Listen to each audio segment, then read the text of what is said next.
Prefixes. तो अब हम प्रीफिक्सेस भी देख लेते हैं कि ये क्या होते हैं। Most prefixes indicate order of magnitude in step of 1000 and provide a convenient way to express large and small numbers to eliminate non significant digits.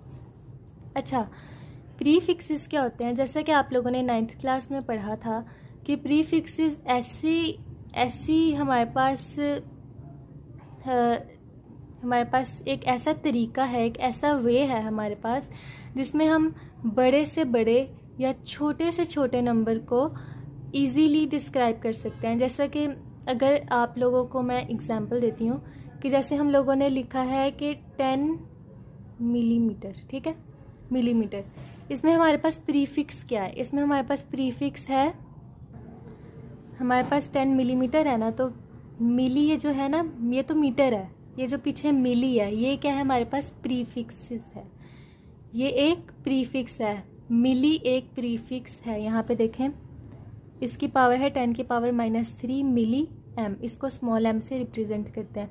इसी तरह हम कहते हैं किलोमीटर, किलोग्राम, तो यहाँ पे किलो है, किलो ये क्या है? प्रीफिक्स है। तो ऐसी वैल्यूज़ जो कि बड़ी से बड़ी या छोटे से छोटे नंबर्स को एक इस तरीके में हम लिख दें ताकि ये ज़्यादा बड़ा या छोटा ना लगे, तो इसको हम किन चीज़ों को हम यूज़ करते हैं वो क्या कहलाती हैं? प्रीफिक्सेस कहलाती हैं। जैसे कि एटो, फेमटो, पिको, नैनो, माइक्रो, मिली, सेंटी, ये सारे हमारे पास यहाँ पे पूरा टेबल बना हुआ है, ये सारे हमारे पास प्रीफिक्सेस हैं। SL also includes 4 of the other prefixes to accommodate usage already established before the introduction of SI. Table 1.3. देखें कि SI includes 4 of the other prefixes के इन्होंने और मीन्स के हमारे पास SI यूनिट, SI क्या होता है? System international.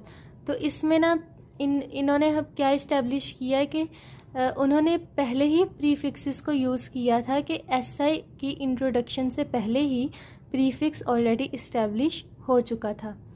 इनमें से उन्होंने कुछ एग्जांपल दिए हुए कि प्रीफिक्सेस क्या होते हैं। दे आर सेंटी 10 की पावर -2, डेसी 10 की पावर -3, डेसा 10 की पावर 1 एंड हेक्टो 10 की पावर 2।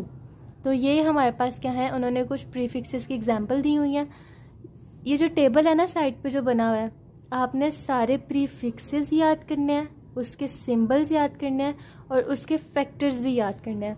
कि आप लोगों के न्यूमेरिकल में आएगा ना कि अगर आप लोगों ने किलोग्राम को कन्वर्ट करना होगा तो किलो की वैल्यू 10 की पावर -3 10 की पावर 3 होती है, -3 नहीं 3 होती है।